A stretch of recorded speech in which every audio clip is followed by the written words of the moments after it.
एक मिलियनियर के पास इतना पैसा आ गया था कि वो शो ऑफ करने के लिए कुछ पैसे लेकर अपनी खिड़की से बाहर फेंकता है, लेकिन कुछ ही सेकंड में वो राख में बदल जाता है, मानो किसी ने उसको जला दिया हो। इसको देख के वो आदमी चौंक जाता है और एक बहुत कीमती पेंटिंग लेके घर के बाहर आधा रखता है और नोट की तरह ये भी आधा जल जाता है। और सिर्फ यही नहीं, अगर कोई भी बच्चा इस घर से बाहर निकलता है तो वो कुछ ही मिनटों में बूढ़ा बन जाता है और आखिरकार जल के राख बन जाता है। लेकिन पहले इन दोनों के लिए सब कुछ ऐसा नहीं था। तो मैट नाम का ये लड़का एक पेंटर था और इसकी बीवी केट एक ट्रांसलेटर थी। तो ये कपल एक नया स्टार्ट करने के लिए न्यूयॉर्क में मूव करता है और जल्दबाजी में एक नया घर खरीदता है। लेकिन ये घर के बारे में अजीब चीज ये थी कि इसका दाम बाकी सारे घरों से बहुत ही कम था और हर साल इसका दाम गिर रहा था, मानो कोई इसे खरीदना ही नहीं चाहता था। जिस दिन केट शिफ्ट हो रही थी उसी दिन उसको कुछ अजीब सा लग रहा था, लेकिन मैट उसको विश्वास दिलाता है कि कुछ नहीं होगा, हम लोग अच्छा ही करेंगे। तो किचन साफ करते हुए केट को एक मड़ा हुआ पंच मिलता है और घर के दूसरी तरफ पुराने फर्नीचरों के ढेर में मैट को एक चाबी मिलता है। अभी केट को बहुत ही बुरा लग रहा था इस पंछी के लिए, तो वो इसको दफनाने के लिए बाहर ले जाकर जमीन पे रख देती है और तभी पीछे से जोर से आवाज सुनकर वो चौंक जाता है और पीछे घूमता है तो देखता है कि मैट ऊपर से पुराने फर्नीचर्स नीचे फेंक रहा था। और जब वो फिर से पंछी की तरफ घूमता है तो वो वहाँ पर नहीं था, मानो ये पंछी अचानक उड़ गया। इसे देख के वो सच में डर जाती है। इसके बाद मैट को घर ठीक करते करते दीवार पे एक अजीब सा छेद दिखता है, तो वो क्यूरियोसिटी में उस वॉलपेपर को उतार देता है और एक की होल मिलता है उसको। अभी वो की होल देखकर उसे रियलाइज होता है कि इसी ताले का चाबी उसे पहले मिला था, तो वो जल्दी से उसे ले आता है और ताले को खोलना शुरू करता है। और तभी पूरा वॉलपेपर हटाने पे उसे ये दिखता है कि ये एक सीक्रेट दरवाजा है जो कि एक बड़े से कमरे में खुलता है। अभी अंदर जाने से पहले वो अपनी बीवी को बुलाता है ताकि ये दोनों अंदर एक्सप्लोर कर सके। और अंदर पैर रखते ही घर का इलेक्ट्रिसिटी जाने लगता है। ये दोनों बहुत ही डर चुके थे, तो इस अनजान कमरे को एक्सप्लोर करने से पहले इन लोगों ने इलेक्ट्रिसिटी डिपार्टमेंट को कॉल किया ताकि कोई आए और इनका प्रॉब्लम ठीक करे। तो अगले दिन एक इलेक्ट्रिशियन आता है और मैट उसको लेकर इस घर के बेसमेंट में जाता है। और जाकर ये दोनों ही शॉक में चले गए थे क्योंकि इतना सारा वायर एक साथ इन्होंने पहले कभी नहीं देखा था। ये देखने में ही इतना कॉम्प्लेक्स लग रहा था कि वो इतना पुराना इलेक्ट्रिशियन भी बोलता है कि वो ये नहीं ठीक कर पाएगा। ठीक तो दूर की बात, उसने ऐसा वायरिंग का काम उसके जीवन में पहली बार देखा है। वो जाते हुए ये भी बोलता है कि वो आश्चर्य है कि इस घर को कोई खरीद भी सकता है। ये सुनकर मैट को थोड़ा शक होता है और वो फिर से उसको क्वेश्चन करता है कि इस घर के बारे में तुम्हें जो भी पता है तुम बताओ। तो वो बताता है कि इस घर के पुराने ओनर को किसी ने मर्डर कर दिया था, वो भी घर के अंदर। अभी मैट ये सोचता है कि वो जल्दबाजी में क्या ही घर खरीद लिया था। तो वो रात को बैठकर इस घर के बारे में सर्च करता है और उसको पता चलता है कि इस घर का नाम है हाउस ऑफ ब्लड और ये न्यूज मीडिया में भी आया था। पॉल और मैंडेलिन शरीफ इन कपल ने इस घर को खरीदा था और जिस आदमी ने इन दोनों को मारा था मीडिया में उसका नाम John Doe of blood house बताया है और वो अभी एक पागल खाने में कैद है। अभी सारा दिन काम करने के बाद मैट ये सब सुनता है और दुखी होकर एक दारू की बोतल लेकर उसी अजीब से कमरे में जाकर बैठ जाता है। अभी घर के बारे में सोचते हुए उसने कब दारू की बोतल फिनिश कर दी उसे पता ही नहीं चला। तो उसे ये लग रहा था कि काश और एक बोतल उसे मिल जाए बैठे बैठे। और तभी रूम का लाइट फ्लिक करने लगता है और जब भी लाइट आता है उसे सामने और एक बोतल दिखती है। ये देख के तो वो पूरा जंप कर गया था, मानो उसकी विश किसी ने पूरी कर दी। वो घबराते हुए उसको टच करता है और देखता है कि ये एक सचमुच का बोतल है।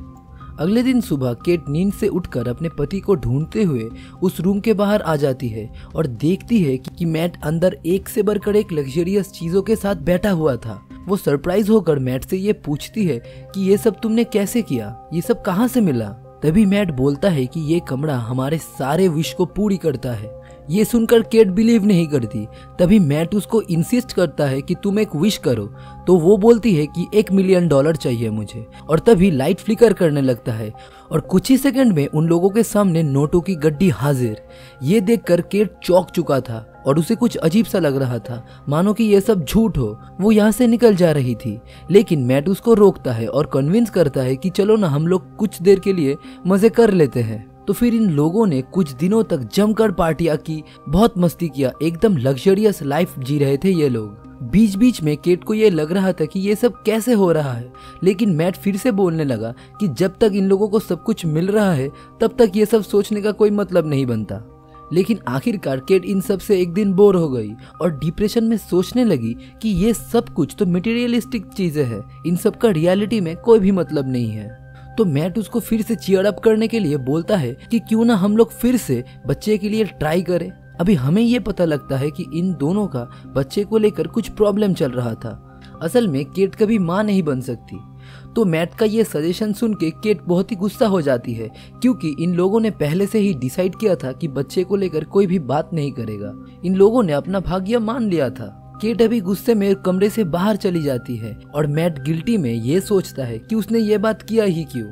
तो सिचुएशन को शांत करने के लिए मैट थोड़ी देर के लिए ड्राइविंग पे निकल जाता है और घर आके ये देखता है कि केट ने उस रूम को यूज किया है फिर से, ताकि वो एक बच्चा पैदा कर सके।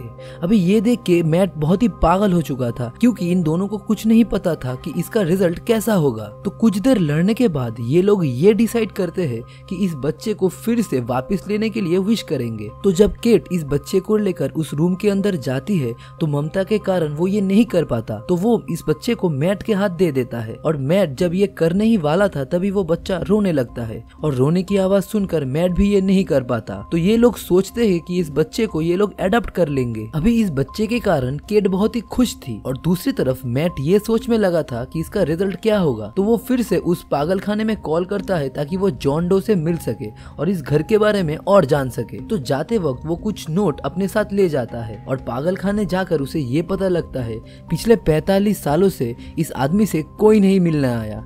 अभी मैट जब जॉन से मिलता है तो वो अपने घर के बारे में पूछता है और ये भी पूछता है कि उसने उन लोगों को क्यों मारा था। अभी जॉन को लग रहा था कि मैट इस घर का नया मालिक होने का नाटक कर रहा है, तो वो कुछ भी नहीं बताता, बस यही बोलता है कि जितना जल्दी हो सके तुम और तुम्हारी बीवी उस घर को छोड़ के निकल जाओ। लेकिन जॉन को ये भी पता था ये लोग लालच में पूरा डूब चुके हैं, ये लोग इतनी जल्दी घर नहीं छोड़ेंगे। घर आते वक्त मैट ने अपना गाड़ी में पेट्रोल डाला था और जब भी पैसे देने की बारी आई तभी उसके जेब से सिर्फ धूल निकला था, पैसे नहीं। अभी ये देख के वो टेंशन में आ गया। उसे ये शक होने लगा था कि जो पैसे उसने मैजिक में लाए थे वो पैसे बाहर काम ही नहीं करेंगे, बाहर वो धूल बन जाएगा।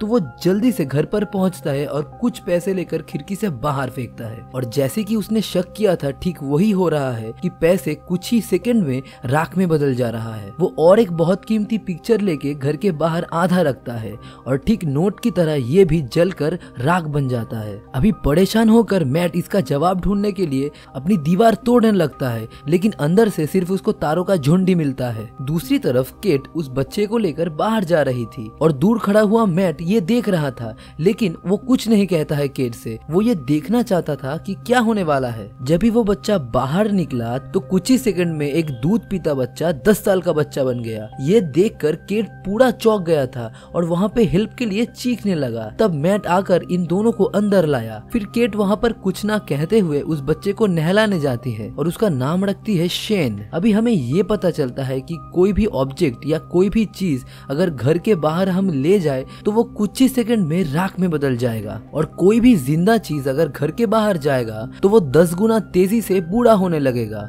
और आखिरकार राख में बदल जाएगा। फिर नेक्स्ट सीन में केट इस बच्चे को सुलाकर अपने पति मैट से बात करती है और तभी इस घर के बारे में केट को सब कुछ पता लगता है और वो ये सोचकर रोने लगती है कि अभी शेन को सारा जीवन इस घर के अंदर ही बिताना होगा अगर बचना है तो। अभी बहुत दिन बीत चुके थे और केट ने उसको घर पे ही पढ़ाना चालू किया था। बीच बीच में शेन बाहर जाने के लिए जिद करता था, लेकिन केट उसको ये कहकर समझाती थी कि बाहर तुम्हारे लिए अच्छा नहीं है, तुम बीमार हो और बाहर बहुत जर्म्स है।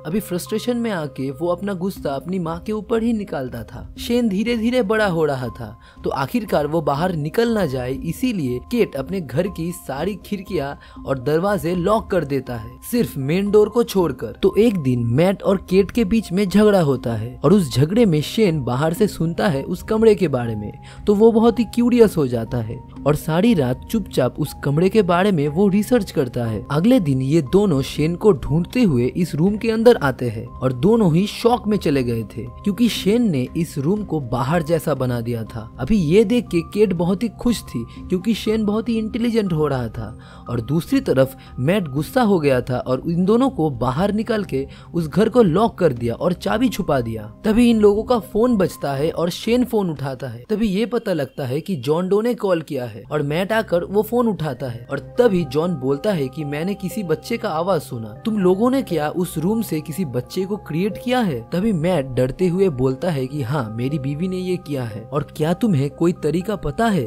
ताकि इस बच्चे को हम बाहर की दुनिया में ले जा सके?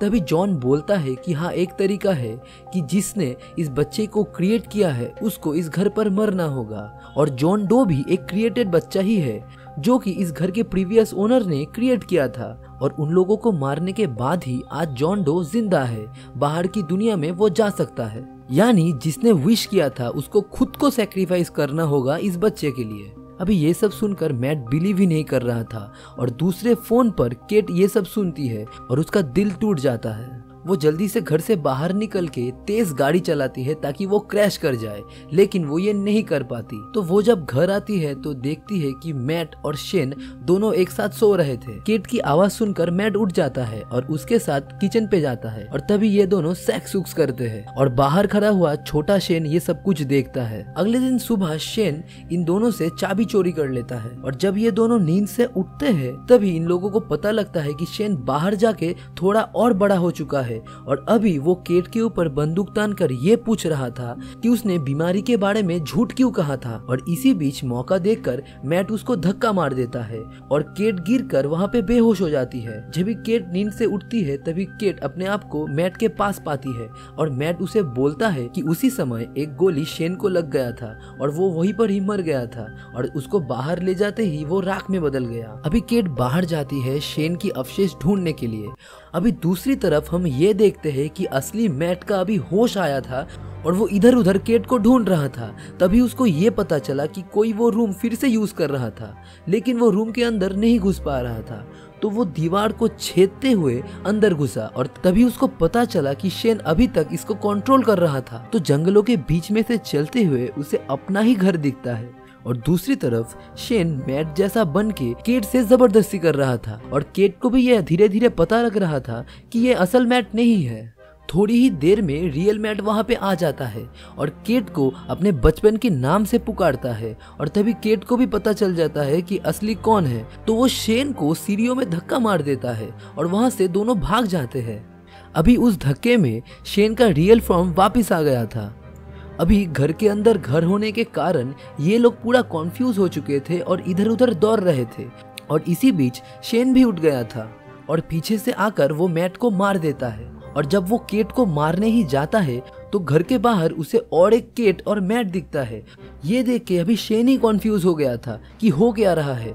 असल में मैट और केट उन दोनों का ही क्लोन बना के शेन को चकमा दे रहे थे और उनका प्लान कामयाब हो जाता है जब भी शेन इन दोनों को मारने के लिए बाहर आ जाता है और तभी अंदर से केट दरवाजा बंद कर देता है। बाहर शेन कुछ ही सेकंड में बूढ़ा होने लगता है। वो पूरा जॉन डो जैसा ही दिख रहा था और धीरे धीरे वो राख में बदल जाता है।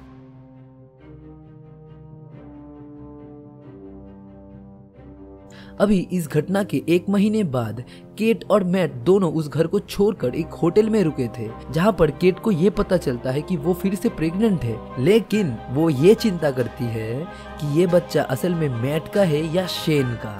तुम लोगों को क्या लगता है? तुम लोग कमेंट में जरूर लिखना और अगर ये वीडियो अच्छा लगे तो लाइक और सब्सक्राइब करके जरूर जाना। Good bye.